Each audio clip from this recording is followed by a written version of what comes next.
некоторые санскритские буквы. Сегодня мы с вами снова повторим алфавит. Мы с вами пройдем еще один ряд санскритских букв. И после этого мы с вами немножко попишем и почитаем. Я на странице ВКонтакте выкладывал аудиозаписи с теми словами, которые я говорил, что надо прописать. То есть у всех была возможность не только прописать, но и послушать, как это произносится. Потому что с самых первых шагов очень важно слышать, как это произносится. Это должно быть нераздельно. Потому что если вы только пишете и не слышите, то в будущем у вас может быть проблема. То есть вы будете более-менее хорошо понимать письменный текст, но у вас будет проблема с тем, чтобы его озвучить. У нас этой проблемы не должно быть, поэтому мы будем писать.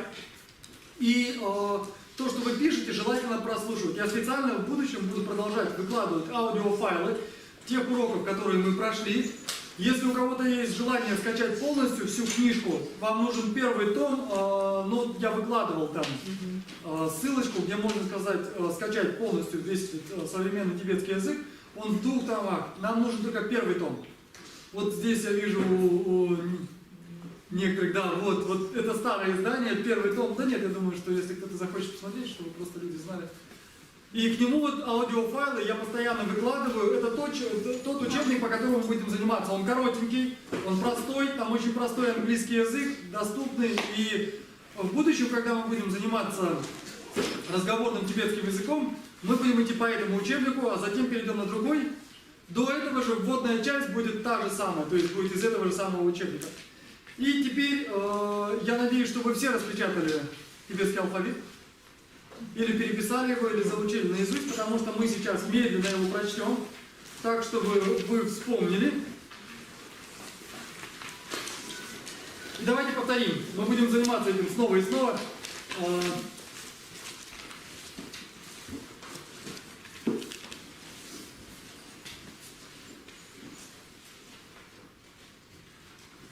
Что у нас происходит с первым рядом? С первым рядом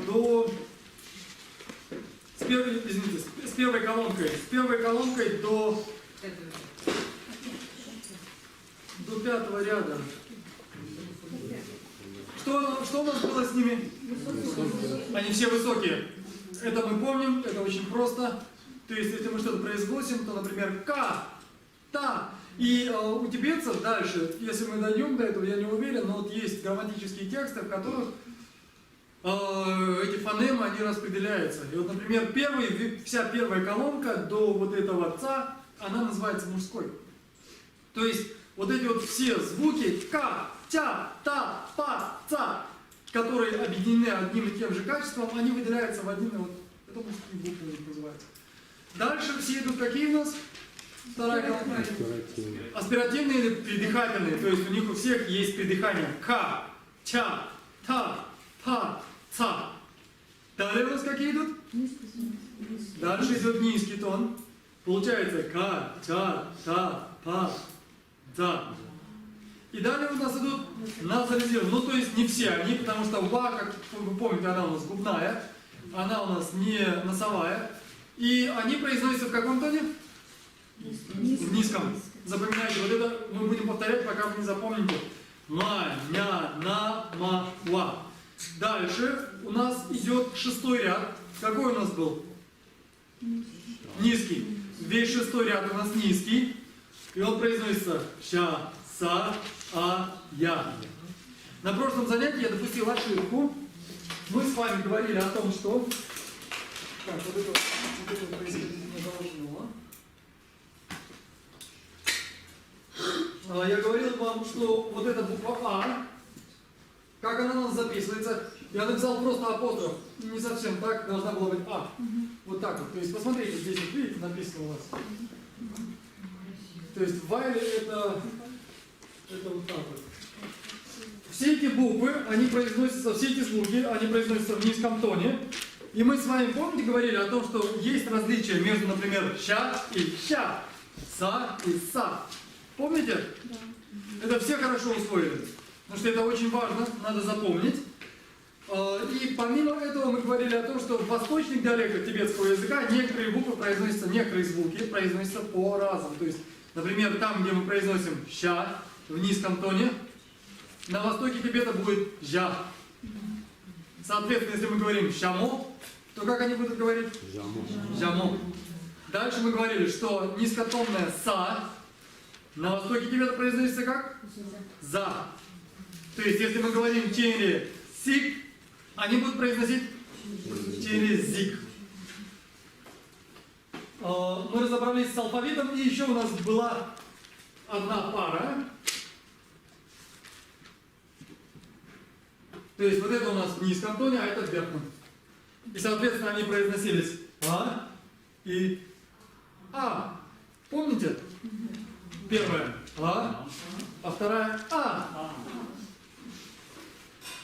И далее мы перешли с вами к так называемым перевернутым. То есть это ретрофлексные или церебральные, как их называют. То есть это те звуки, которые произносятся как? Да.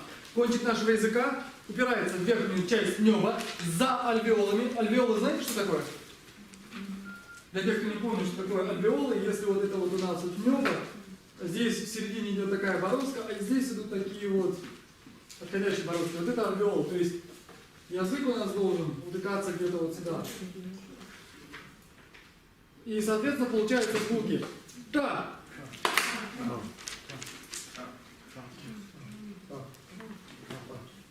«Та», «та», «да», «на».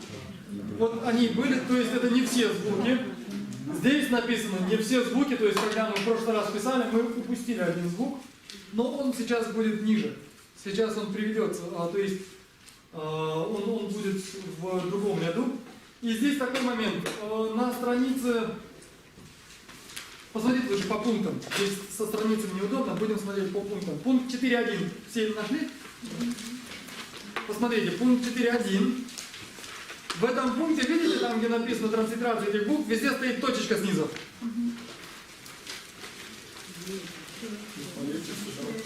4.1. Это пункт 4.1. Смотрите, там у каждого абзаца есть свое обозначение. Все нашли? Ребята, если кто-то нашел уже, покажите тем, кто не нашел, рядом с вами. Пункт 4.1.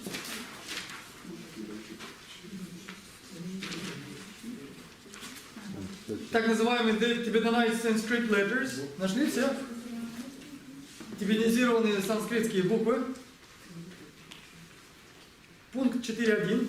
7.4. Нет, 4.1, не 7. Страница, ну давайте я попытаюсь подсказать. Здесь 16-я страничка. Вот, видите, там везде у нас, когда мы пишем транслитерацию, ставится точка. Эта точка обозначает, что звук в данной системе, то есть этот звук церебральный или ретрофлексивный. И вот они произносятся та, ча, да, на. Помните? Дальше у нас шла ша. А почему под на не стоит? Под на. А под на, потому что это ошибка. То, что он написал, невозможно. То есть, видите, смотрите, там написано N, и сверху черточка, правильно? Такая черточка ставится только над гласными. Если у нас, да что же у нас такое-то здесь? Если у нас стоит гласная, а над гласной стоит такой значок, это обозначает долгую гласную. Помните, я говорил? То есть долгая гласная произносится 2 раза дольше, чем простая гласная.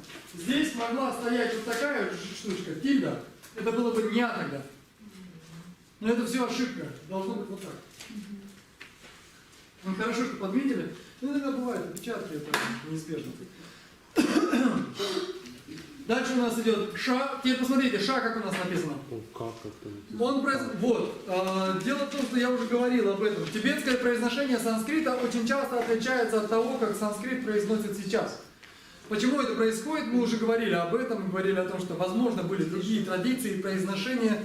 И поэтому тибетцы заимствовали их из других областей, где произносили именно так. То есть вот эта ша церебральная, которую я произношу как ша, ша, язычок загибается туда, и мы произносим ша. Тибетцы произносят как ка. Ка. То есть так бывает.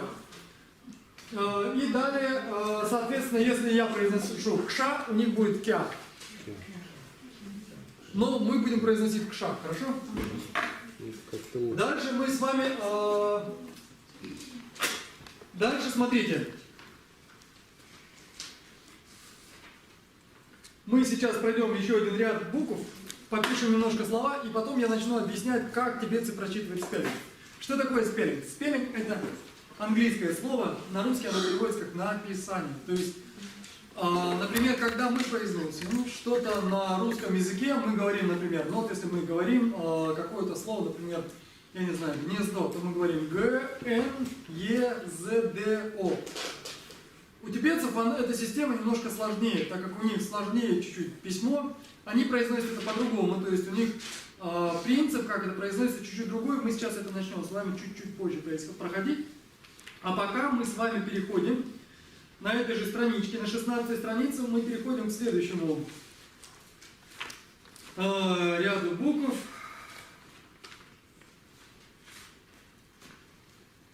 А именно пункт 4.2. Это 5 heavy sounding letters. Буквально тупо, они называются, видите, здесь написано матупо. Все нашли? Это слово первое значит толстый. То есть это, так сказать, 5 толстых букв. Или как он здесь это переводит, 5 тяжело звучащих букв. И вот посмотрите, точно так же, как в русском языке, для того, чтобы передавать санскритские придыхательные звуки, здесь везде написано ха снизу. Вы узнали нижнюю часть буквы? Все нашли? Видите, снизу везде прилеплено что? Буква Х. Вот она обозначает это придыхание для санскритских букв. Соответственно,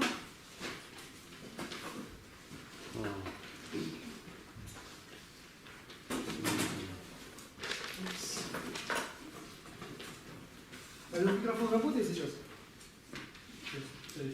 Вроде у меня все работает. Да, потому что он не мешает. Если он не работает, мы можем его снять тогда. Давай попробуем другой.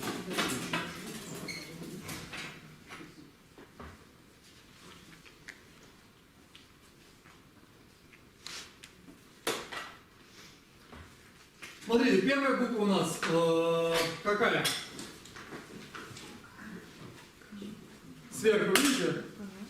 К. А снизу у нас что?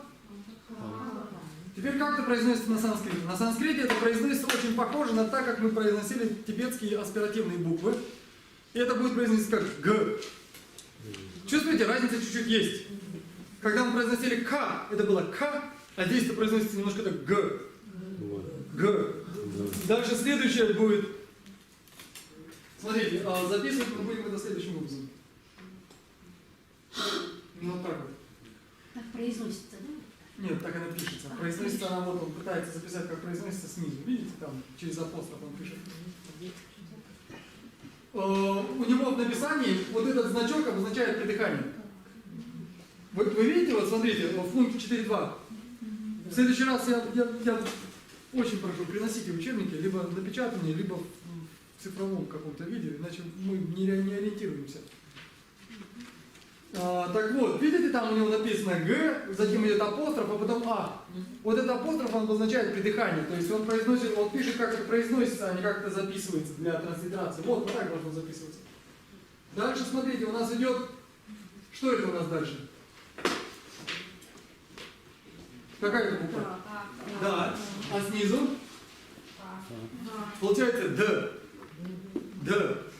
Слышите, звук такой немножко смешной, но вот он чуть-чуть по-другому произносится. Все они аспиративные, но вот в санскрите он чуть-чуть другой аспиративный, то есть Д. Д. И дальше идет, смотрите, что это у нас? А. А снизу? Это у нас получается Б. Б. Дальше смотрите. Ой, так, стоп. Давайте же последовательно делать тогда это все.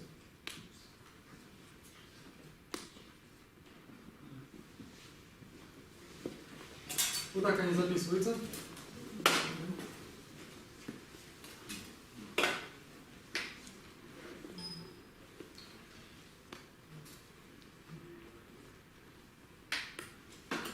Дальше у нас идет, смотрите. Это какая буква? Да. Что мы говорили о том, что если мы записываем санскритские буквы при помощи «дза», как мы будем произносить это? «Джа». Если у нас под «джа» идет «ха», то это какой звук будет? Аспирированный, с придыханием. То есть это будет «джа». «Джа». «Джа». Слышите такое придыхание? «Джа». То есть получается «га», «да», «ба», «джа». И дальше идет церебральный. То есть смотрите, что мы говорили на прошлом занятии? Это что это у нас будет? Это будет «да». «Да». И вот это, соответственно, «да», но под ним еще... То есть это будет тот же самый аспиративный звук, тот же самый ретрофлексивный звук, но с придыханием. И это будет у нас... Кошмар звучит «да». «Да». «Да». То есть получается «г», «д», «б», «дж», «д». «Д». Но вы слышите, как запоминается? Будут записи, вот те, кстати, те записи, которые я выложил, где читают их тибетцы, ну, конечно, они немножко, у них немножко вольная интерпретация того, что такое аспиративные звуки в санскрите, он произнес, как произнес. На самом деле это должно быть немножко по-другому, потому что это буквы, которые используются для того, чтобы описывать конкретные звуки в другом языке. И тибетцы не всегда хорошо представляют себе в Тибете, как они произносятся. Ну, потому что фонетика другого языка со временем она забывается. А можно здесь вот эту транскрипцию написать? Вот мы когда Да, это будет вот так вот, смотрите. Это J, вот так вот, и это будет... Ну, смотрите, с точкой. Я надеюсь, что всем видно.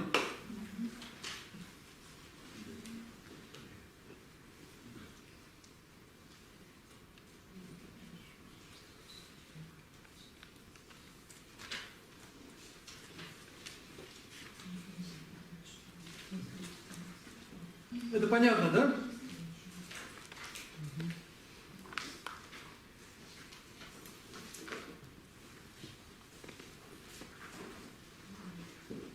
Я это стираю, и сейчас посмотрите, у вас вот здесь вот на странице той же самой есть 3 строчки. Это 3 строчки принятия прибежища, то есть это то, как их транслитерируют на тибетском, то есть с помощью тибетских букв санскритские слова. И мы сейчас по-быстрому с вами их напишем. Я просил бы вас всех написать вместе со мной. Посмотрим, что это значит, и затем мы перейдем к тому, как это должно читаться, как должно читаться спеллинг всех этих слов.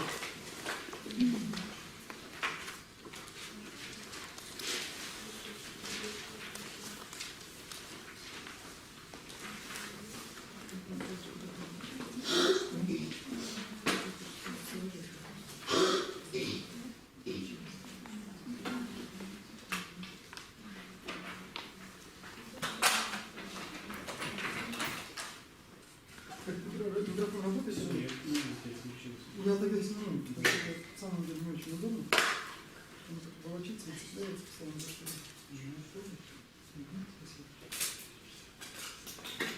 постоянно. И здесь, смотрите, у нас написано первое слово.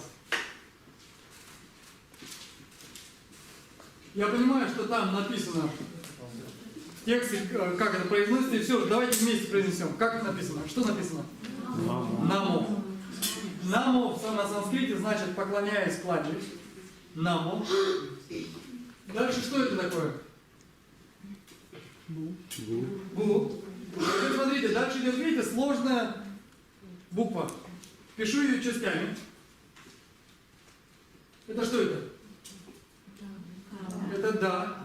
Теперь смотрите, так как под ней будет еще одна буква, этот длинный хвостик у нее исчезает. Обратите сюда внимание, давайте посмотрим. Хвостик становится короче, и под ней пишется что? Ой, извините, там еще одна D будет. Еще одна D. Это все в сокращенном виде. И дальше идет Х, получается Будда. Будда. Здесь дальше идет ошибка, если не ошибаюсь, я думаю, что я все-таки прав. Здесь должна быть маленькая А. Будда. И дальше идет что? Я. На санскрите это значит кланяюсь кому чему Будде в единственном числе. Кто-нибудь, кто был в Индии, наверное, много раз слышали, очень часто индусы запускают такую мелодию «Намо Шивая». Помните? То есть они могут крутить ее часами, и там вот произносится «Намо Шивая». То есть там «а» долгое, это несомненно «Шивая». И, соответственно, здесь будет «Намо Буддая». То есть вот это указывает на падеж. А и окончание указывает на четвертый падеж, то есть который значит кому чему. То есть я кланяюсь пред Буддой. Это не дательный падеж, но вот это четвертый падеж. Буддая. Что? Вот когда ты Д, там еще одно Д, что ли? Вот так записано, смотрите. Это Б, это У, это первая Д, и дальше вторая Д, дальше А долгая и Я. Здесь две буквы у нас. Первая Д и вторая Дх. Получается Буддай. Буддай. То есть кому чему Будде, намо, я кланяюсь пред Буддой, перед кем или кому. А в тибетском вот это вот после Б, вот это вот идет Д, да? Держи. Д, ДД, да. так они записаны. Ну да. Просто в тибетском у них получается, что если у нас какая-то длинная санскритская, то есть какая-то сложная санскритская лигатура, она пишется вот так всегда. Столбик. Столбик. Например, есть такая мантра Ом Хакша Малаварая Хумпа. Это мантра кого? Калачакры. Так вот, Хакша. Ну, давайте напишем по-быстрому, отвлечемся. Что это у нас? А. О. Вот эта точка обозначает м. Получается ом. Точка. И дальше идет это безумие. Ха. Х. Ша. Ма, не пишите это. Ну хотите пишите, не хотите пишите. Как ша, ма. Ла. Ва. Ра. Я. Вот такие вот бывают у них. Ом хаджа малавара я.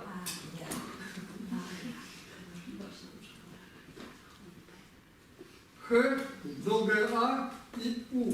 Получается, если, смотрите, если у нас здесь стоит У, то это не может быть долгое А, если у нас стоит гласное У. То есть это долгое что? У. Хум. Дальше что это? Ха. А это что? Х. Так вот, то, что мы читаем пат, пе, пет и так далее, это произносится пат. Пат. Дело в том, что на тибетский манер очень часто мантры произносятся совершенно не так, как они пишут на санскрите. То есть мы с вами убедились, что то, что мы часто произносим как бадра или бенза, на самом деле это ваджра. Точно так же и здесь. Далай-лама читает Ом Ханкя. Почему Ханкя? Потому что я здесь пропустил. Потому что вот так должно быть. Ом Ханкя Малаварая Хунте. Потому что в тибетской традиции вот это кша читается как кя. Помните, у нас мы только что смотрели? И поэтому читается Ома Хунхо Хагнкя Малаварая Хунте. Вот здесь читают как пе. На самом деле на санскрите будет пат. Соответственно, помните, есть мантра Ваджапани. Как она читается? Ом Бензапани Хумпе читается. Неправда. Ом Ваджапани Хумпатр. Вот так она читается. Патр. Вот вообще сам глагол патр говорят, что этот слог патр произошел от глагола разрывать. То есть имеется в виду устранение препятствий и всего-всего. Патр.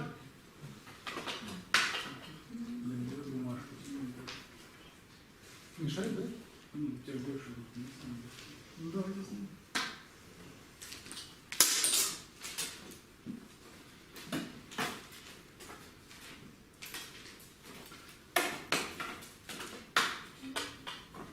То, что мы с вами пишем, является ли это прибежищем? То есть я кланяюсь перед Буддой. Прибежище ли это? Дело в том, что на самом деле поклонение перед Буддой и принятие прибежища в Будде – это одно и то же или разные вещи? Я думаю, что это разные вещи. Я думаю, что это выражение почтения. Потому что прибежище звучало бы шаранам, шаранам гачами. Я иду к тебе, принимаю прибежище. Это поклонение скорее. Дальше у нас с вами идет следующее слово, тоже оно пишется так же. Сможете сами прочесть? Намо. То есть в следующий раз, когда вы видите в тексте намо, сразу становится понятно, что это кланясь. Можно вопрос? Да. Вот в пункте 4.1, когда мы смотрели вот перевернутые буквы, да, тут на, в частности, она была перевернутая. Почему, если здесь санскритская мантра, то здесь первая она не перевернутая? Нет, дело в том, что, понимаете, если санскрит, мы записали одну санскритскую букву, это не значит, что она будет встречаться везде. Дело в том, что в санскритском алфавите есть и на простая, зубная, и на церебральная, перевернутая. То есть, несмотря на то, что это санскритская мантра, то есть можно Не. только одна буква какая-то, да? Я повторю еще раз, вы постарайтесь услышать. Дело в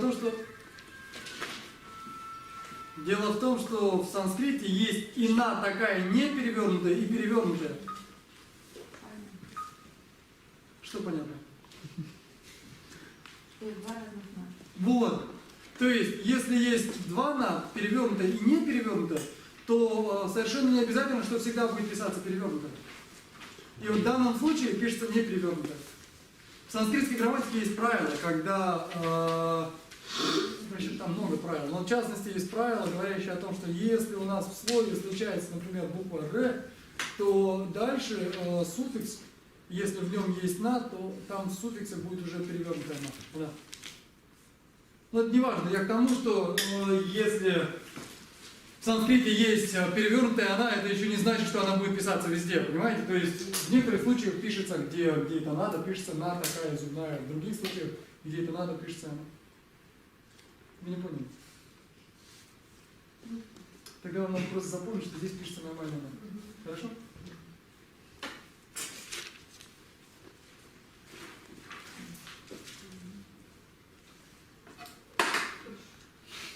Если у нас сегодня останется время, я напишу полностью санскритский алфавит, чтобы стало понятно. Это разные буквы просто. А вот еще вопрос, просто может быть для меня как-то плохо доходит. Вот мы сейчас пишем, это как бы, ну вот, грубо говоря, если мы английский изучаем, да, то мы русскими буквами пишем какие-то непонятные английские слова. Вот. Буквы, Ну не да? совсем так. Вот. Смотрите, есть транслитерация, а есть транскрипция. То есть транслитерация это то, как мы записываем знаки одного письма знаками другого письма. Понимаете, о чем я? Да. А есть транслитерация, то есть мы приближенно пишем буквами одного письма. Да, то есть, например, смотрите. Вот это английское слово, если я буду писать русскими буквами, как это будет? Правильно? Да, да. Кто-нибудь так произносит? Нет. Я напишу вот так вот. Правильно? Вот это транслитерация, а это транскрипция. Тоже непонятно. Отлично.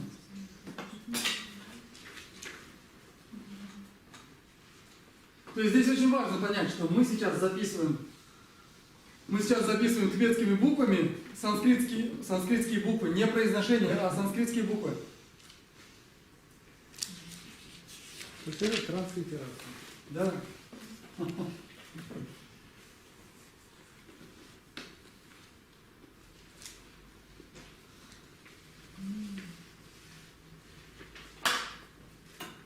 И дальше у нас идет с вами, надо с этим заканчивать, надо двигаться дальше. Вот это вот была «да». И как я уже говорил, если у нас что-то пишется под ней, то поиск укорачивается, получается, что это получается? Да. Почему «да», если мы «д» писали сверху? Да. И после нее идет, смотрите, что это у нас? Как вы думаете? Это остаток вот от «ра». Помните, мы «ра» писали? Когда она пишется вместе с какими-то буквами, от нее остается только вот эта вот верхняя часть. От нее остается только вот эта вот верхняя часть. То есть получается «дар», идет дальше «ма», под ней должна быть маленькая «а» и «я». Кланяюсь кому? Харме. Вот запомним одно правило, оно очень важно. Когда мы читаем в санскрите что-то, мы читаем все. Что я подразумеваю под этим? Если мы читали сейчас тибетский язык, то есть тибетское слово, вот в этом бы слове «ра» бы не читалось, она бы была молчащей. Но так как мы читаем санскрит, она будет здесь прочитывать. То получается «намо дхар-ма-я».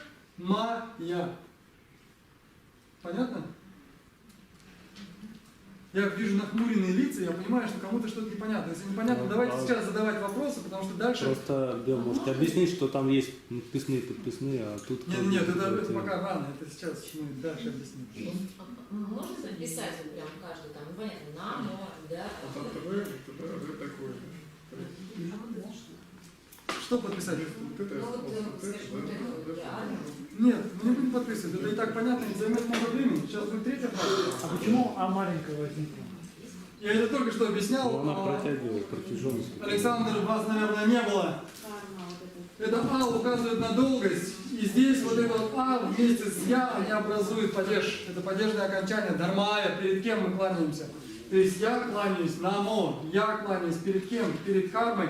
И вот это А и указывает, что это падеж, дармая, перед кармой кланяюсь. Здесь отсутствует что у нас? Местоимение. Кто кланяется, непонятно, но подразумевается, что я или мы кланяемся перед кем? Перед кармой.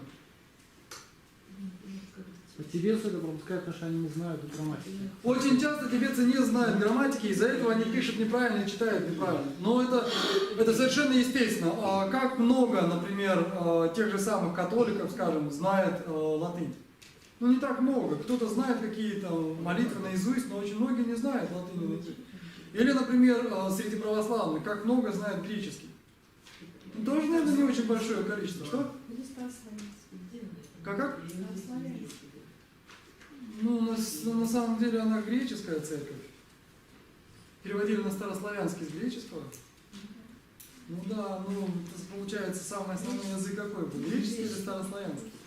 Ну вот. А греческий, ну даже это, наверное, греческий тоже, наверное, не все знают среди православных. То есть, ну вот и у буддистов тоже. У буддистов тем, что, то есть такое же место занимает санскрит. И санскрит тоже очень немногие знали в Тибете. То есть были ученые, которые знали, но очень многие не знали. И давайте запишем уже третье.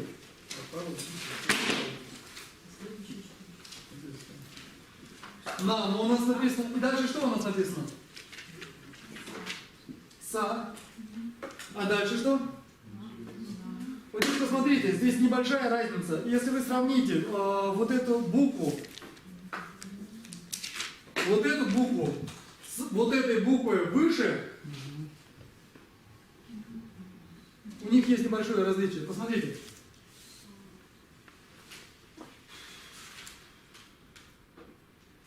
Когда мы пишем короткую «да», то есть уменьшенную «да», чтобы с ней, под ней что-то подписать, у нее здесь вот зазор чуть-чуть больше, а здесь теоретически зазор чуть-чуть меньше. Это не всегда видно совершенно.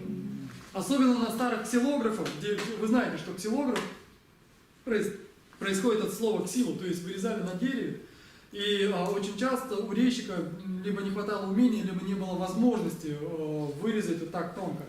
И поэтому не всегда понятно, это на или... Еще раз про зазор, я что-то послушал. В смысле... Ребят, давайте внимательно, ребят. Мы будем просто повторяться до бесконечности. Извините. Вот это «да». Зазор большой. Да. Большой. Вот это «на». На. Вот это «на». Зазор маленький. При сравнении зазора буквы «да» мы обнаруживаем, что зазор буквы «на» несколько меньше, чем у предыдущей буквы. И здесь у нас получается, вот это будет «на», не «да», а «на». И дальше что у нас написано? Под «на» что у нас написано? Санга получается, но при дыхании еще нет, а при дыхании должно быть. И дальше что у нас идет? Получается санга. Дальше у нас должна быть еще, смотрите, сколько букв уже? Раз, два, три. Маленькая. А. Сангая.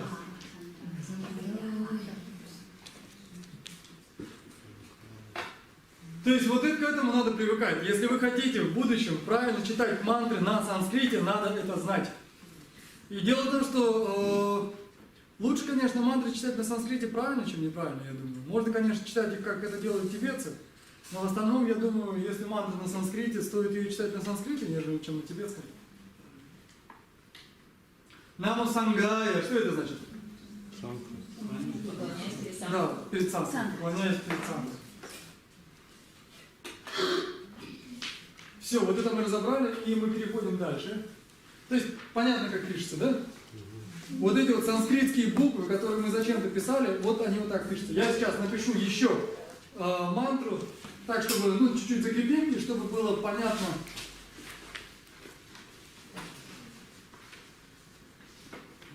Чтобы было понятно. Все знаете мантру Ом Мани Падме Хум? Мы все ее читаем неправильно. Давайте писать. Что это такое? Ом. Дальше что идет? Дальше. Точка идет? Точка. Помните? Церебральная она? Мани. Дальше то, что пишется, это что это у нас? Пар. А вот это? Да. Да. Теперь, если мы читаем на санскрите, мы прочитываем все или нет? Да. Все. Как это будет читаться? Пад. Пад. Вот это что это я написал? Это ма. Вот эта вот лигатура сложная, она так и пишется всегда. Пад.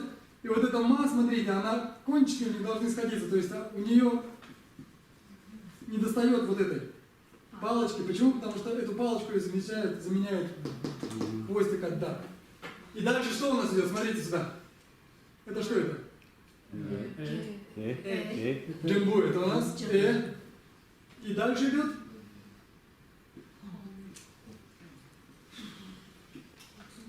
Я понимаю, что сложно, но если вы будете продолжать писать и проходите еще какое-то количество занятий, вы научитесь правильно читать. И будете читать эти мантры правильно. Здесь написано Ом Мани Падме Хум. Вот так должна читаться эта мантра. Причем Мани, вот здесь вот она пришла обратная. То есть этот случай, где она должна писаться. Мани получается, Мани. Мани получается драгоценность. Падме получается, видите? Е. Это местный падеж. Где? На лотосе или в лотосе. Хум. Хум не имеет какого-то строгого значения. Получается Ом, тело речи Ум Будды, Мани символизирует здесь две части мантры, символизирует метод и мудрость. Но если буквально перевести, получается Ом, драгоценность на лотосе. Хум. То есть здесь подразумевается Авлакпешва. Мани драгоценность или... Что? Мани драгоценность? Мани драгоценность. Как Ну это как чинтамари. Как в английском. В английском драгоценность не мани. Ну, это... Мани это деньги. Вот, вы как тибетцы. У нас учитель тибетского языка, он переводил эту мантру следующим образом. Он говорил О, мани, pay me, hum. То есть Om Mani Pay, это значит плати. Om Mani Pay me, да, pay me.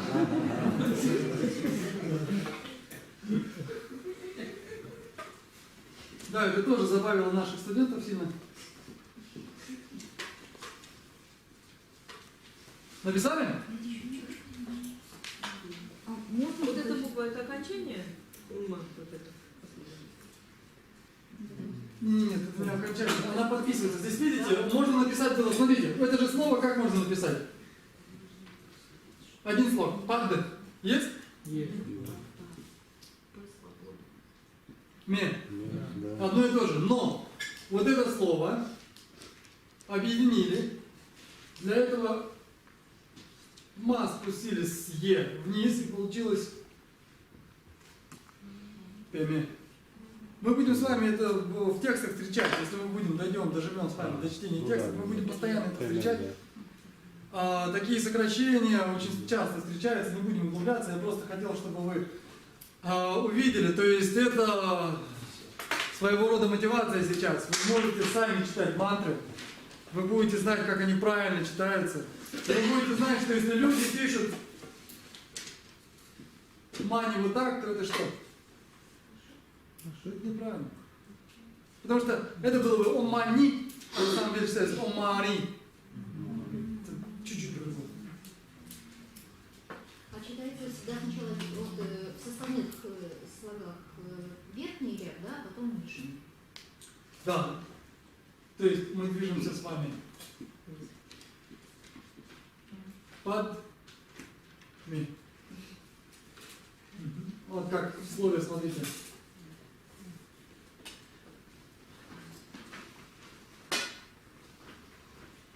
Как мы с вами помним, писали, не писали, ну, наверное, писали. Вот это вот. У тибетцев тоже небольшая проблема была. Дело в том, что вот это у нас же ба, на самом деле на санскрите она должна была бы писаться через ва. Ну так закрепилась, пишет вот так ба, произнеся ее как ва. Что это у нас? Нет, ну не ба, я же сказал, что в данном случае, в данном конкретном случае ба произносится как ва. Ваджи. И это ра. Вот у нас была вот эта ра, от нее оторвали вот эту нижнюю часть, влепили снизу и получается соединяем. Здесь получается ваджра. Как мы читаем? Они читают. Слева. Они читают Бенза, Базра. Есть на монгольском вот эта фамилия Банзаров, Банзаракша и так далее. Это все от ваджра. Вот. Понятно? Есть такая калмыцкая фамилия Базырев. Скорее всего, тоже оттуда. Бема, вот такой вопрос. Вот если, к Вот примеру, Саша сейчас опять что-нибудь и куда-нибудь нас уведут сейчас. Нет, вот по идее, если читать вот па, потом д, ма, а читается как па, ме.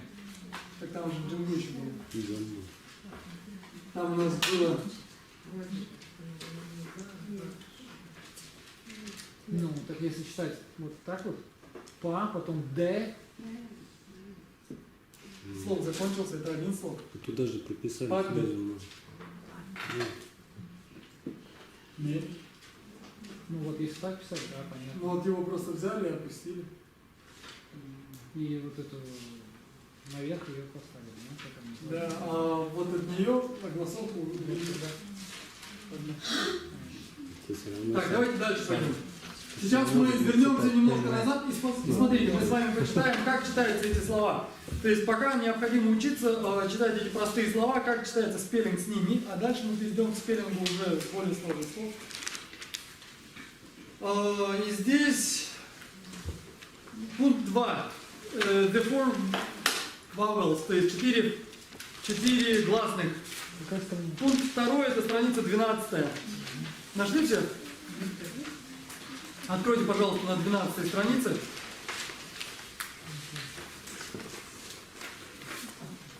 Мы с вами сегодня закончим разбирать алфавит. Это последнее занятие по алфавиту. В следующий раз мы уже перейдем на другую тему.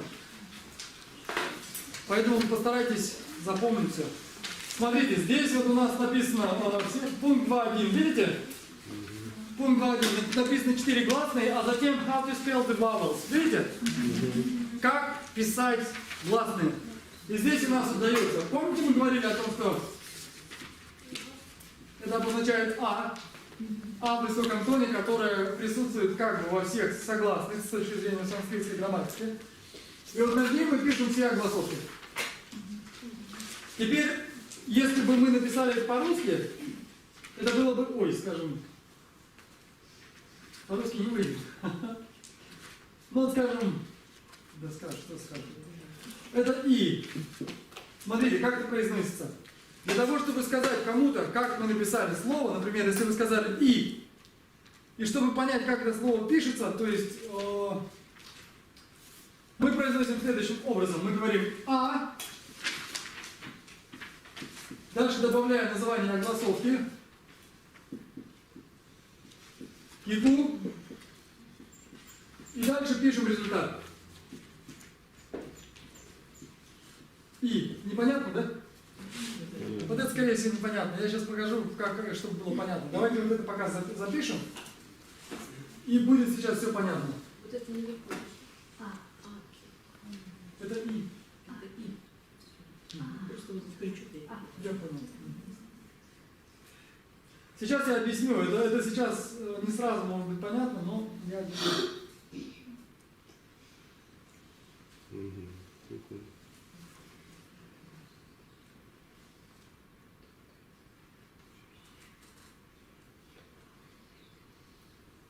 Плюс стоит. Вот, например, смотрите, есть такое тибетское слово «аку». Да, дело в том, что у тибетцев очень важно, по какой стороне дядюшка. Дядюшка может быть по какой стороне? По отцовской, по По материнской. отцовской, по материнской. Аку – это дядюшка по отцовской стороне. По материнской был бы Ашам. Так вот, когда вы пишете какое-то слово, если я не могу услышать или сомневаюсь в том, как оно написано, я могу вас спросить, как это пишется. И вот тогда надо продиктовать, как оно пишется. Дальше это станет понятно. Ну вот я напишу сейчас сложное слово, смотрите. Не надо его писать. Есть другое слово, которое произносится совершенно одинаково. Как вы знаете, если вот эти два совершенно одинаковых слова произносятся, необходимо, чтобы их различать, чтобы мне понять сразу же, что это такое, необходимо произнести спеллинг. То есть необходимо сказать человеку, что я слово, которое я сейчас произнес, и есть целый ряд слов, которые могут быть произнесены одинаково, оно произносится сабата барата джага джа, а не бао сагата гарата джага саджа. И вот это мы с вами сейчас будем с вами изучать. То есть мы не будем не такие сложные примеры изучать, а попроще, но смысл тот же самый. И то есть, например, у нас слово «аку». Чтобы его произнести, необходимо правильно написать, необходимо сказать человеку, как оно пишется. И мы говорим «а» – это первое слово. Все, он закончен, потому что больше ничего нет. Дальше мы говорим «к». «К» – это у нас эта часть. Дальше как это называется? Шабкю. И смотрите, мы говорили, вот видите, смотрите, идет у нас, ну здесь вот согласная, дальше идет огласовка гласная и равняется чему? Результату. То есть, если у нас слово звучит аку, то получается ка, шабкю, ку. Последнее что у нас будет? Результат. Я непонятно объясняю, да?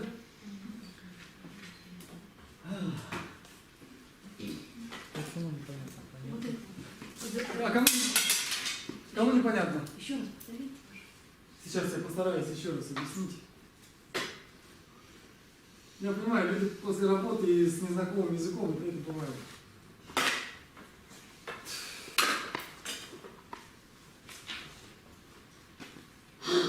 Первое слово у нас аку.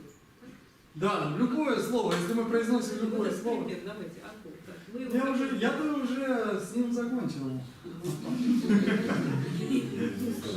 А вы-то еще не начали. Ой, ты как пишешь. Буду прочно писать. Вот А, это, смотрите, если мы произносим спеллинг, ну, посмотрите, вот дома, если кто-то не знает это слово по-английски, спеллинг, это написание, то есть у каждого слова в тибетском языке есть написание, то есть то, как оно пишется. Соответственно, вот это слово могло записаться как-нибудь, я не знаю, вот так, например. Пишется одинаково, пишется по-разному, произносится одинаково. И вот чтобы человеку понять, что я написал, чтобы он не ошибся, потому что слова звучат одинаково, но значат разные вещи. И я ему должен объяснить, что я написал, я ему продиктую все, что я написал. То есть я скажу «а», первое слово, «мао», ну вот это вот было бы «мао», сейчас не будем это говорить как-то, «мао», «кашугю-ку». И тогда он сразу поймет, что я сейчас говорю не о материнском дядюшке, а говорю о каком-то другом слове. Понимаете меня? А в первом случае, вот этот вот материнский дядюшка, чтобы не ошибиться, я ему продиктую либо первый случай, либо второй. Понятно? Я ему напишу все-таки, мне кажется. Ну, дело в том, что не всегда у нас есть возможность написать. Во-вторых, очень часто бывает, то есть, когда кто-то что-то диктует, и человек, который диктует, ему то есть, нет времени сидеть и писать, как это пишется. Просто спрашиваешь, как это пишется, он тебе говорит. То есть такое часто, да, встречается? Это случается постоянно. Почему это случается постоянно? Тибетский язык амонимичен. Очень много слов, которые звучат одинаково. Ну давайте, сейчас я вам напишу ряд слов, которые пишутся по-разному, звучат одинаково. Давайте я сделаю такой небольшой. Смотрите. Раз. Два. Три. Нет, так такого быть не может.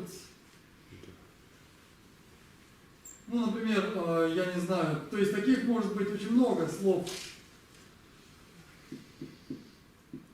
Так тоже не пишут. Ну вот здесь вот 3 примера, что еще может Ну, быть? давайте их разберем. Ну нет, мы не будем сейчас разбирать, потому что вы все равно не поймете. Но это, для этого надо научиться читать стаккато. Пока мы это не умеем делать, мы это не сможем. Я это чисто визуально, это 3 разные слова, которые читаются одинаково. И вот чтобы быстро объяснить, как они читаются, то есть что я пишу, что я написал вот это слово, а не это или не это, я объясняю. Понимаете? То есть давайте писать. То, что я сейчас буду писать, со временем поймете. Просто сейчас непонятно, почему это происходит, потому что мы еще не научились читать.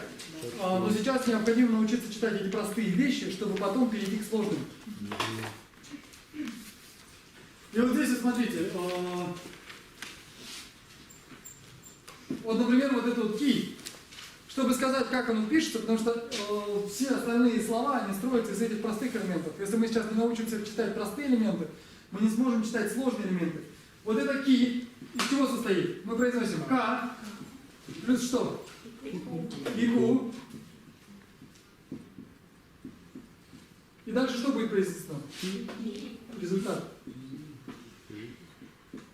То есть, по большому счету, что он говорит? Ки состоит из к, Игу, получается ки. Зачем произносится ки? Потому что это может быть не последняя точка. То есть может быть продолжение какое-то. Поэтому здесь говорится результат все. К, Игу, ки. У нас универсальная такая вещь, когда универсально слагаемая, которую мы при объяснении говорим. Если она есть, она универсальная. Если ее нет, то нет. Например, смотрите.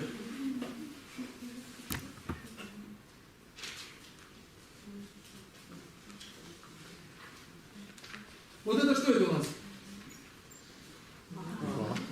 Вот это? Вот это? Нет, ну где же на? Ой, где? Вот должно читаться как бодды. Но на самом деле так не читается, это мы сейчас дальше будем проходить. Эта буква, она дает смягчение первому слову, читается Д. Так вот, чтобы это прочитать, мы как будем читать? Это значит Тибет. Вот это слово значит Тибет. Д. Какой тон? Низкий. Низкий. Д.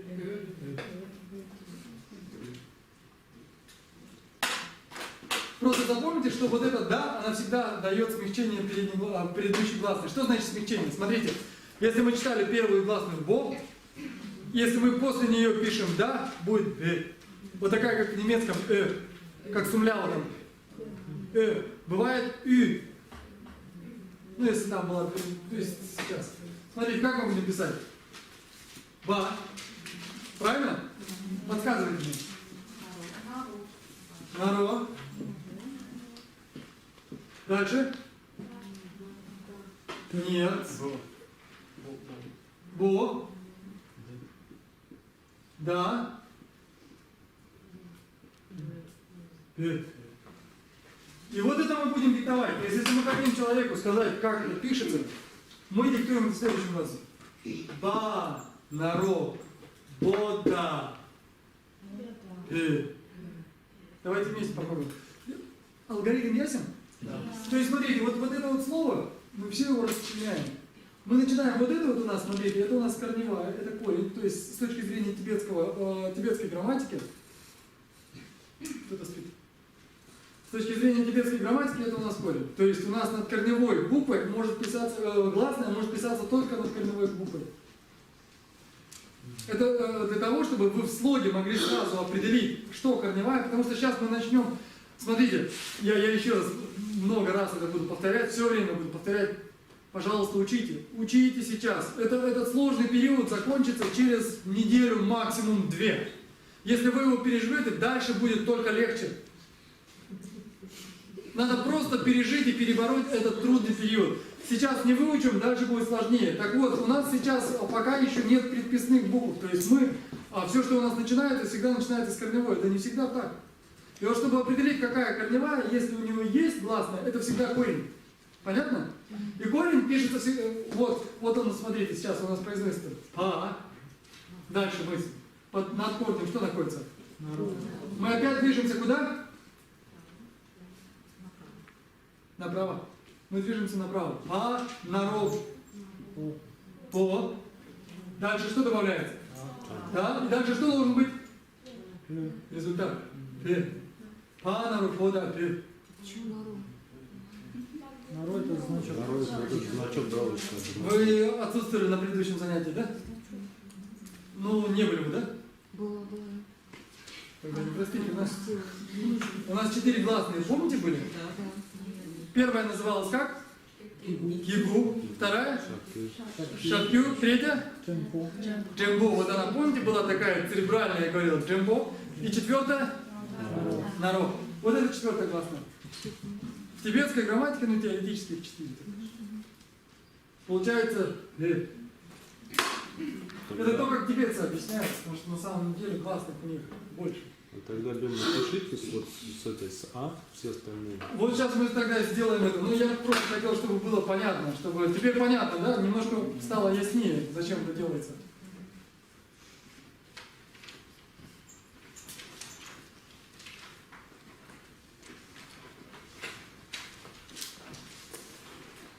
И давайте теперь напишем вот эти вот буквы, ну, в принципе, ну, давайте сделаем тогда вот так вот. Допишем пункт 2.1. Смотрите, мы допишем пункт 2.1 вместе. Пункт 2.2, видите, на той же страничке начинается? Пишите сами, хорошо? Дома пишите сами, повторяйте. Пишите сами, и вот здесь у вас говорится, смотрите, и в пункте 2.1, и в пункте 2.2 у вас говорится, например, пункт 2.1, видите, А, тибетская, нашли? Двоеточие. Дальше что он говорит? А, кику равняется И. То есть он, в принципе, сейчас сделал этот спеллинг, который мы с вами сделали. И спеллинг по-тибетски называется, вы сейчас сможете уже прочесть такие простые слова.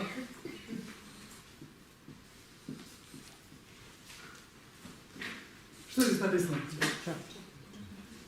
Дакча. Дакча. Дакча у нас здесь происходит оглушение. Дакча. Это спеллинг. По-тибетски дакча это и есть то, что мы называем спеллинг, а по-тибетски это звучит как дакча.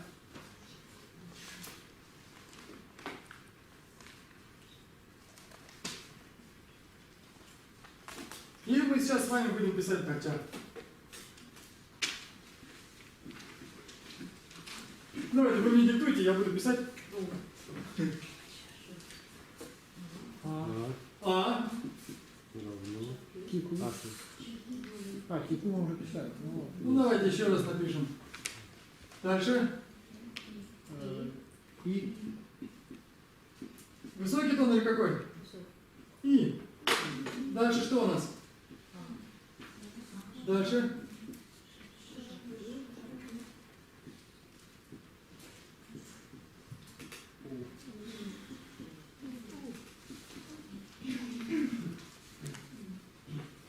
Шапкю.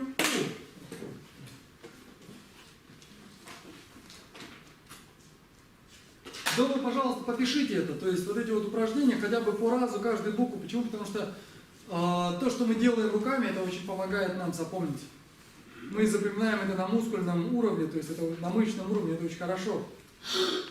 И очень важно быстро писать. Вдруг вам потребуется. То есть это очень важно делать вместе это все. Дальше что у нас? Смотрите, джамбу как пишется. Джамбу здесь не написано, видите? Джамбу существует несколько написаний, я выберу вот это.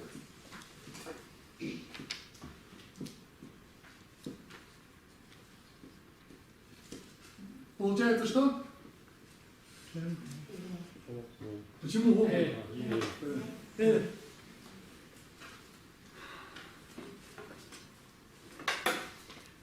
И последнее, что у нас будет?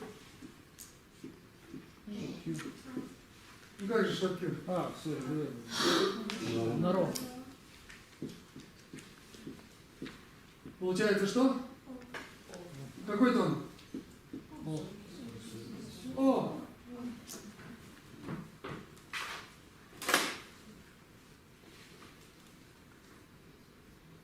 Это понятно, да? Теперь смотрите, вот на этом в принципе мы закончили с вами алфавит. Мы закончили алфавит. И если бы это был русский язык, мы с вами бы расслабились и просто бы начали читать правила, учить правила чтения. Но так как это не русский язык, так как это тибетский язык, мы вынуждены будем сейчас продолжить и учиться читать то, что называется сложные буквы. Как произошли сложные буквы? Дело в том, что, по всей видимости, прежде в Тибете читали все, что пишется. То есть я сейчас вот напишу. Сейчас дописывайте.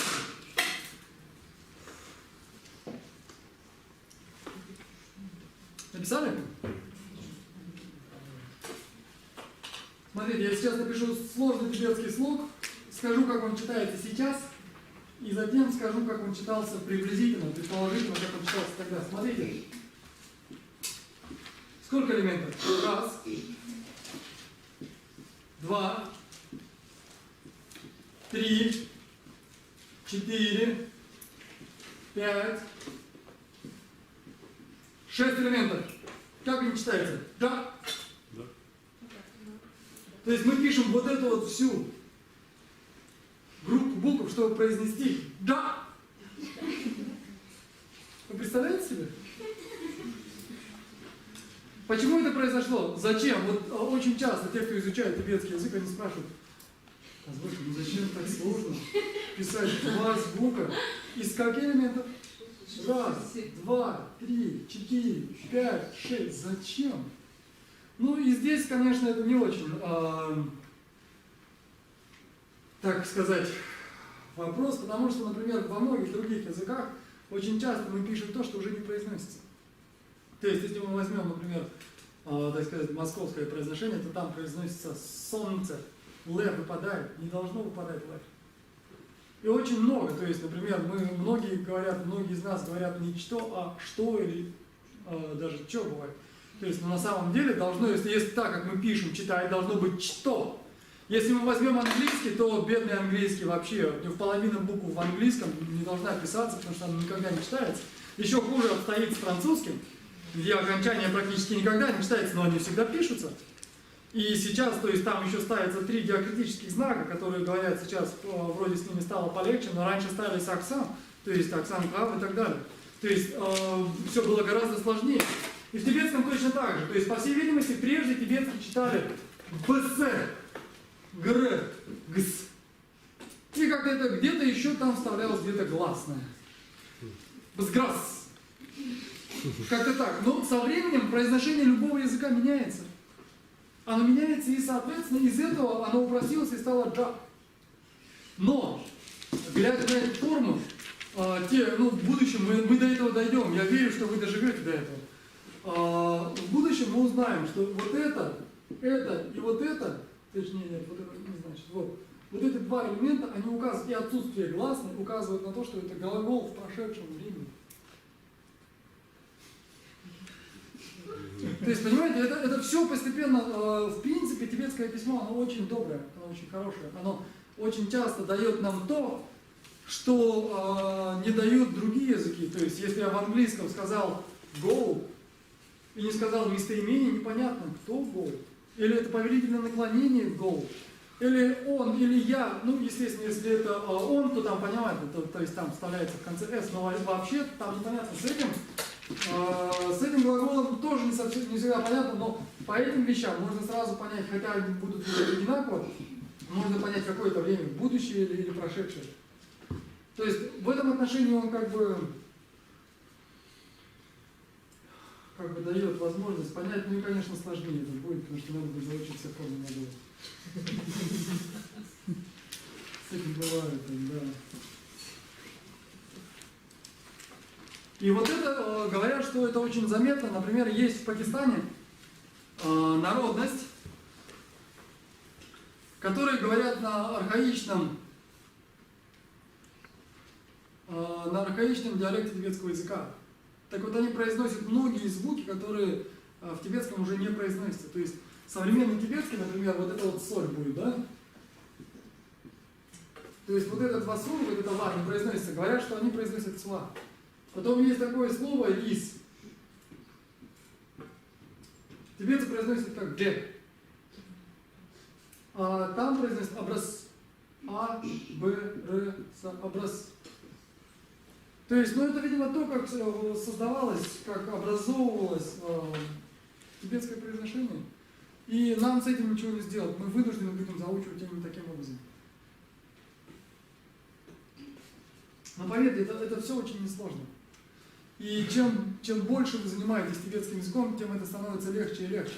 Первоначально будет трудно заучивать какие-то слова, но со временем вы убедитесь, что дальше, после того, как вы обретете какой-то определенный словарный запас, каждое последующее слово будет заучиваться все легче и легче.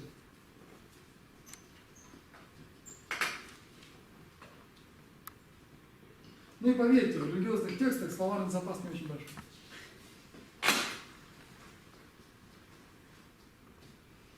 Более того, словарный запас в религиозной лексике, он довольно устоявшийся, то есть он в принципе уже не увеличивается. То есть буддизм в тибетском его понимании, он не сильно, так сказать, не знаю, развивается. Да, то есть он в принципе передает то, что уже было рассказано. И теперь мы почитаем с вами. То есть, смотрите, до страницы 13, здесь вот со страницы 12, пункт 2.2. И дальше, смотрите, здесь вот видите, у вас пункт 2.2, пункт 2.3, вплоть до 3-го пункта. Вот эти вот вещи, было бы хорошо, если бы вы пописали сами, посидели. Попишите и запоминайте. Каждый раз, когда вы пишете, запоминайте, как вы произносите это. Цаги, гуци, цаша, бюцу и так далее. Потому что дальше я буду говорить, как быстро произносить вот эти вот написания этих невозможных тибетских вещей. И вы не поверите, как быстро люди к этому привыкают. И далее, когда вы уже хорошо начинаете понимать, даже не обязательно произносить весь спеллинг. То есть главное произнести тот элемент, который важен, который непонятен.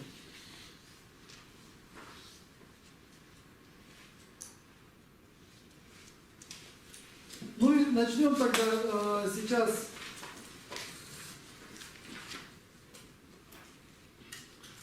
Мы пройдем вот эти 14 и 15 страницы и перейдем с вами к самому страшному. Начинаются сложные слоги. Страница 17, пункт 6. То есть все предыдущие пункты, пункт 2.2, 2.3, надо самим писать. Остальные пункты, посмотрите, они несложные все. Там, в принципе, все довольно несложно. Те вещи, которые сложны сейчас, мы будем объяснять позднее. И сейчас мы переходим к пункту 6.1. Вот это да, это немножко сложнее. 6.1 это страница 17. Смотрите, верхний пункт.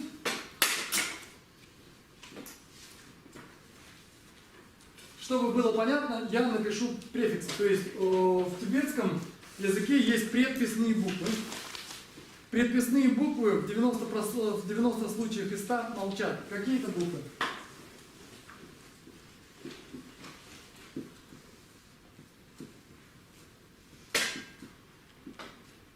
Вот эти 5 букв.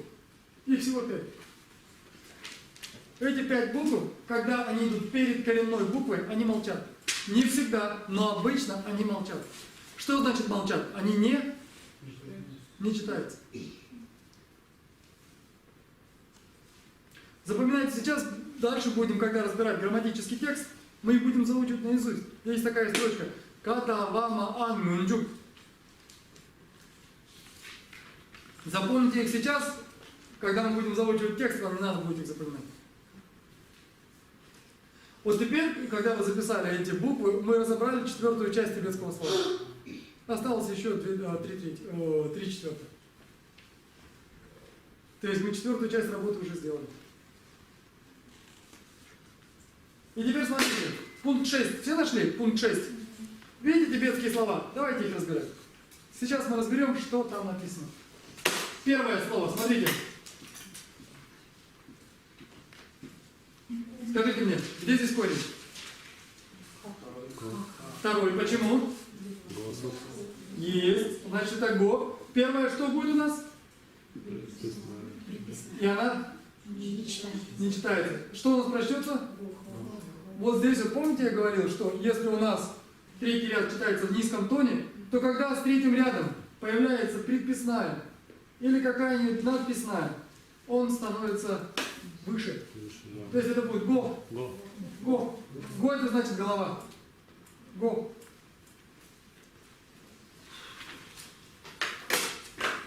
И озвончается, да, вроде как? Озвончение. Го. Да, небольшое есть. Озвончение есть. То есть озвончается и тон повышается. Дальше что это? Дальше у нас идет, смотрите. Что это?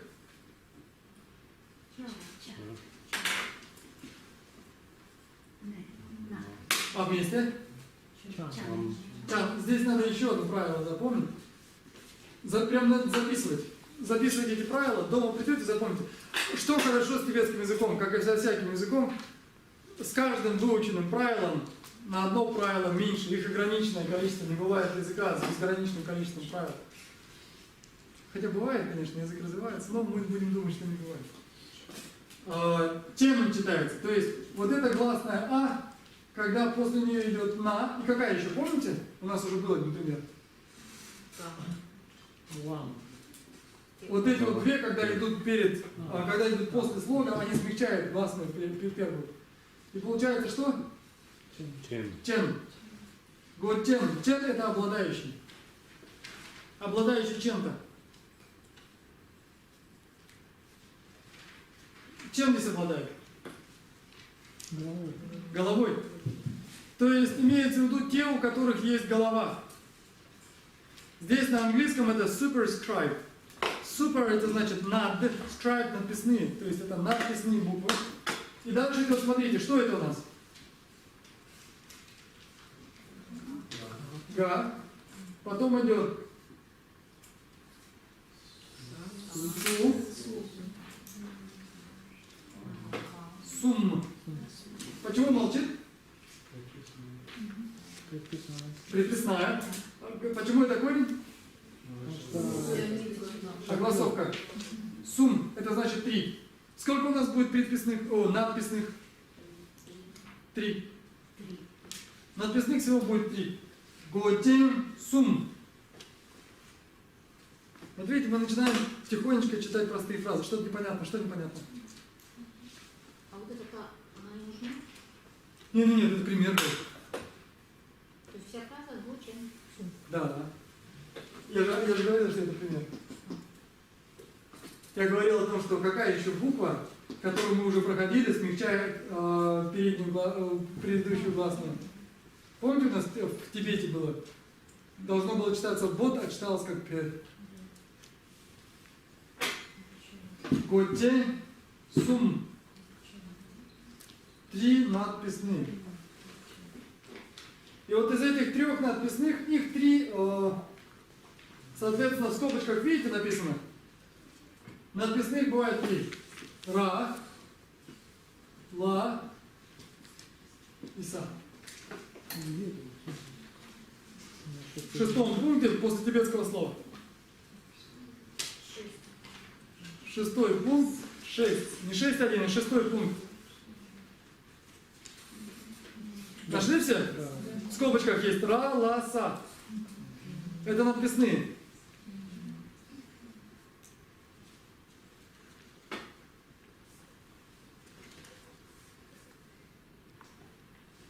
Надписные практически всегда молчащие.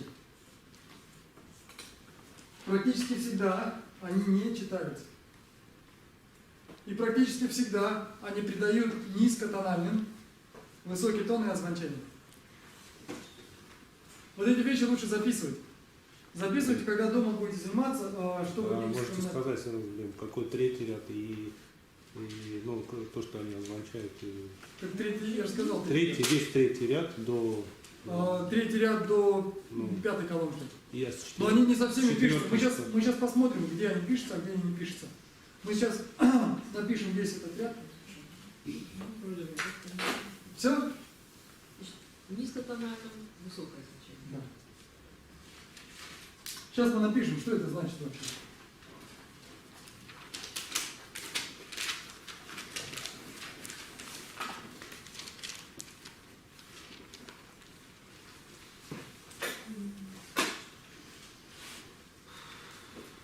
У нас очень много информации, мы проходим за одно занятие. Я это все понимаю, но поверьте мне, как только вы научитесь читать, вы вдруг обнаружите, что все это было очень-очень просто. Надо пережить еще неделю, ну максимум 2. Это не так уж и много. Ссылки в интернете не будешь удалять? Зачем я буду удалять ссылки? Вон так. Нет, ну если вы хотите, я могу, конечно, удалить, но у меня не было планов удалять ссылки. Смотрите, если у нас идет К, какой тон это? Когда над ней пишется Ра, она изменит что-то? Ничего не изменит. Теперь смотрите, Ра и К будет произноситься так же, как и без нее. К. А это вот для тех, кто не услышал мое предыдущее объяснение. Понятно. По историческим причинам. Ну да.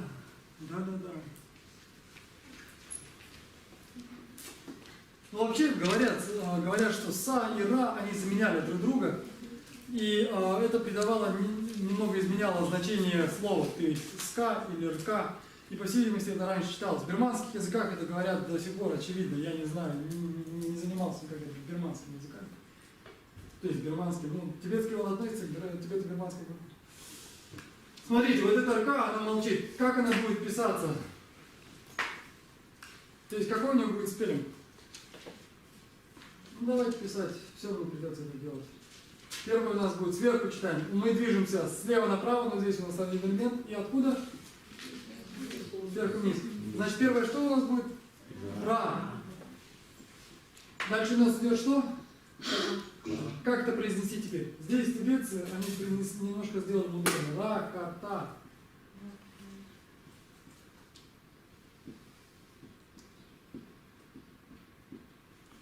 И результат. Вот этот глагол, который мы сейчас вместе прочтем, этот глагол обозначает привязывать.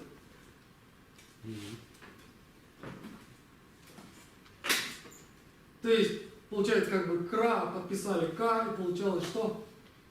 К. То же самое. По большому счету, если так взять, то да, получается глупо.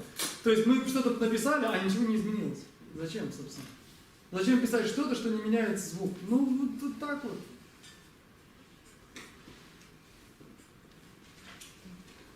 И теперь все ранго и все санго будут писаться так же. Если вы запомните вот это вот слово, которое произносится как та, то есть, слышите, это не просто так, а та. Здесь у нас происходит такая смешка. Та. Рака-така. Давайте, поехали. Давайте будем по-взрослому. Ра. Раката. Ка. Ракатака. Ракатака. Ракатака. Ракатака. Ракатака. Раката, вот так оно читается. Ракатака. То есть мы вынуждены будем так. А дальше пойдет 1000 миллиардов слов вот этих. Вот будет вот так. Ракатака, шагакю, накюн, вор. Или ракатаку.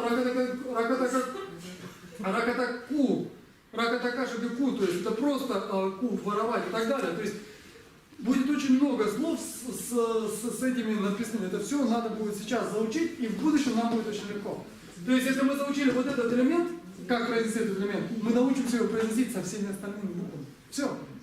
То есть если мы знаем, что у нас написано сверху ра, а под ней идет что-то, то мы уже сможем написать ее легко. Теперь смотрите, а если мы напишем что-то вот такое? Вы знаете, я скоро введу, наверное, систему призов. Будут эксклюзивные призы от Бема Митрулева.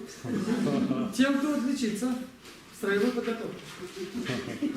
Как теоретически будет читаться этот слог по-тибетски спеллингом, так как мы только что изучили все элементы. Надо сложить 2 и 2 и получить 5, как обычно. Что это? Раката. Ку. Правильно. Ра. Ката. Ка. Дальше что мы добавляем? Шабкю. Ой, извините, я уже тоже стремлюсь быстрее. Шабкю. И что получается? Ку. Смягчение не происходит. Ку. А там К остается после... Глагол ра, катака, шабкю обозначает воровать. Воровать. А знаете, что на русском значит вор? Вор это лгун. Это не тот, кто ворует. Первоначальное значение.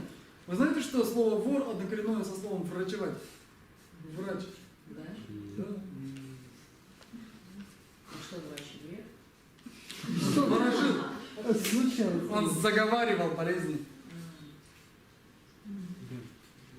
Обманывает. Когда стоит стереть, наверное, вот, первый результат спеллинга, как вот К. Правильно же?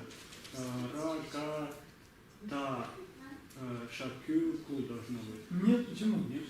Ракатака, А, шабкю, мгм. ку. Давайте напишем еще пару букв и на этом сегодня остановимся, иначе мы все вскипим. То есть мы с вами уже закончили алфавит. С чем вас могу поздравить? На следующем занятии мы сядем и напишем контрольную. Потому что, поверьте мне, я старый студент. Я знаю человеческую природу, потому что не раз сам пытался этого избежать неизбежного. И мы на следующем занятии напишем диктант, мы напишем алфавит наизусть. Да. Прям напишем. Прям напишем. Прям напишем. Я надеюсь, вы не будете обманывать старого человека. Не будете приносить их, как некоторые делали у нас. То есть они пишут ответы на бумажке, приносят бумажку, а он говорит, я написал самый первый. Да, я надеюсь, мы не будем пользоваться мобильными телефонами и планшетами, как это делают все у нас поголовно. То есть, в самом деле, надо заучить алфавит. Не заучим алфавит, дальше нам будет двигаться сложнее, потому что у нас все больше и больше будет материала. И поверьте, если вы будете учить своевременно те порции, которые мы сейчас проходим, ничего сложного нет. И через 2 недели вы вдруг обнаружите, что вы свободно читаете по-тибетски. Что это прям в среду, что ли? И мы с вами... Нет, Магдалина, тебе можно через год. Приходи сдавать через год. Может через 2. Я приму, поверь.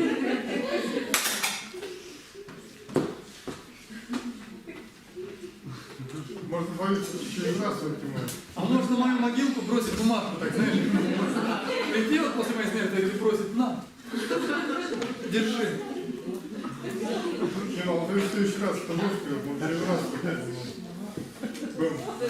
дай нам алфавит. Там 30 букв всего, постарайтесь, это поверьте. Мы уже пробовали. Теперь давайте напишем, мы уже заканчиваем, давайте напишем еще 2 буквы и уже пойдем по домам, уже пойдем к семьям. Скажите мне, как это пишется? Так, давайте, если мы начали с «ка» где-то, давайте ей закончим как-то. А значение есть или нет? Да. Что да? Есть. Да, мне нравятся эти ответы. Да. Да. Я помню, как-то у нас был гид Таянта, и она произносила это «да» так интересно, в нисходящем тоне. Да! И первое время меня это сильно пугало. Александр, вы меня тоже пугаете. Еще раз, медленно. Ра. Ката. Ка. Дальше. Что у нас там следующее идет? Давайте сломаем язык. Это ма. Произносим. Ра, на, та. Какой тон? На. На. Раматама. Раматама. Раматама на ромо. Что я сказал? Что, как это пишется? Как это пишется? Что сюда надо поставить? Птичку.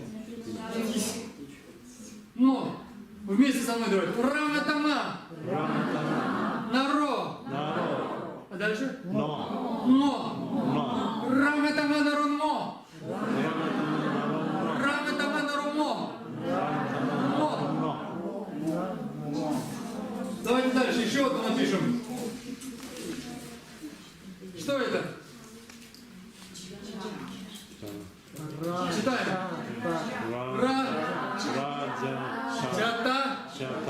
Какой тон? Дя. Дя. Низкий. Что это? Ра. Дя. Слушайте, я не скоро начну давать подарки, я чувствую. Повторяйте за мной. Раджа-та-дя. Джембу. Де. Зубов вы не получите подарка. Раджа-та-дя. Джембу де. Что такое де? Дже это вот уже в конечном итоге. Как там у нас писалось? Ламрим кого? Джерин почти. Кто это? Владыка. В Де Дзонгапе, где вот именно это. Смотрите, мы скоро с вами Ламрим начнем читать. Без словаря. На моих нервах. Я уже чувствую, начал сидеть.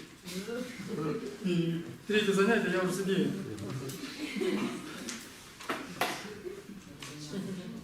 Раджа-та-дя. И сразу добавим джимбу.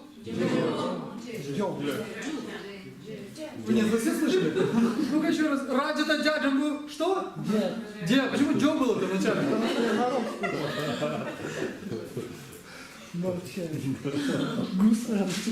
Что это? Смотрите, некоторые буквы, посмотрите, вот это вот надо писать по много раз.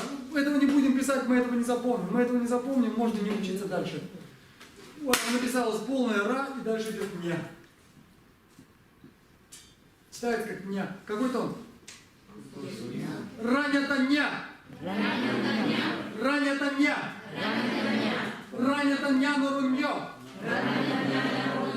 Бессмыслица, по-моему. Но мы на всякий случай потренировались. Ранята-ня. Ранята-ня. Наруньё. Нё. Так, давайте на этом все сегодня закончим. Все остальные буквы. Бел, почему ра так написано странно пишется? Вот, я говорю, только что сказал, это исключение. Вопрос по следующему занятию. Будет в среду? Вот, нам с вами необходимо это обсудить. Дело в том, что 20 числа я уезжаю. Уезжаю на неделю. Я вернусь теперь 27 числа. Это значит, что у нас пропадут с вами 2 занятия.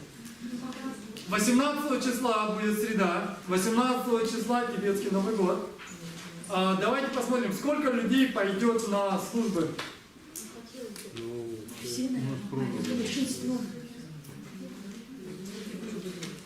Ну что же, как мы тогда поступим? Мы будем проводить это занятие в среду или нет? Тогда, Ну что ж, это расслабим. Нет, давайте наоборот уйдем. Дело в том, что меня потом не будет неделю, мы потеряем очень много времени. Мы можем здесь немножко отметить. Давайте сделаем так. На занятия могут прийти те, у кого будет время и кто захочет. За видеозапись. Саша, ты придешь? я не смогу, вот поэтому я сейчас еще поговорю с Александром. Хорошо, ну я не знаю, на всякий случай, пожалуйста, все добавляйте. Видеозапись сделаем в любом В группу ВКонтакте. Я тогда, завтра уже скажу точно, будет или не будет занятие, но я за то, чтобы провести занятие, иначе мы проведем. Иначе у нас будет слишком большой пропуск, меня не будет неделю. Вы расслабитесь, у вас все выведут из головы. И все наши усилия падут прахом. Но те, кто не напишет в среду алфавит, напишите его на следующую пару.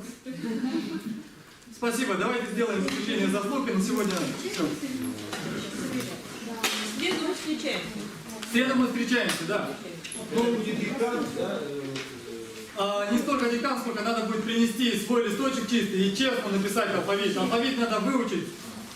Напишите алфавит, дадите мне, я по-быстрому здесь же проверю, правильно, неправильно. Если неправильно, надо доучить чуть-чуть, потому что алфавит нам нужен. Без алфавита мы не сможем двинуться дальше. Если вы не знаете, что это за буква, как она читается, ну просто нет смысла ходить дальше. То есть с таким же успехом можно не ходить. Потому что смысла не будет. Потому что дальше мы переходим уже к сложным надписным, потом будут подписные, потом будут предписные, потом будут подписные, потом будут еще буквы, которые пишутся после тех, которые пишутся после. Если вы не знаете алфавита, можно не ходить просто, можно просто идти есть пирожки. А можно не пирожки. Чанчжоузенчжоурин Бучия, Макевана, Кикючи, Севаньямамевая, Гонегон, Певайшо, Тонитамарин Бучия, Матувана, Тогючи, Тованьямамевая, Гонегон, Певайшо. Канераве Корве Шинкансо, Пендандева Маль, Джумбене, Ченеси Вантензе Гятсу, Шапесиде Барду, Тенгюрджи. Джамбеба Ожитар Кембатан, Кюндусамбо Деян Дешинте. Это Кюнги Джесу Данучи, Гевадида Танджи, Рафтун Мо. Дюзум Шева, Ева Танджики, Мовагана, Чуту, Мавади, Даги Геве Цавади Кюнга. Самбоджо Мон. В свое время, когда я учил тибетский язык, у меня была определенная цель. Я хотел понимать смысл того, что я читаю во время своих практик, на той скорости, с которой я их читаю. Поверьте, я уже тогда читал очень быстро. То есть, если вы собираетесь делать практики на тибетском языке, и не понимаете смысла, с таким же успехом, в принципе, можно их и не делать. Или можно сидеть и повторять все время бу-бу-бу-бу-бу-бу-бу-бу. Говорят, что произнесение практик на тибетском языке несет благословение. Это отлично. Но если вы не понимаете смысла, то это ничего вам не дает. Лучше делать их на русском языке. Но мне это доставляло большое удовольствие читать практики на тибетском языке. И я хотел не просто их читать и понимать смысл. Так вот, если вы будете продолжать заниматься со мной, мы дойдем до того момента, когда вы будете понимать то, что вы читаете. По-моему, это хорошо.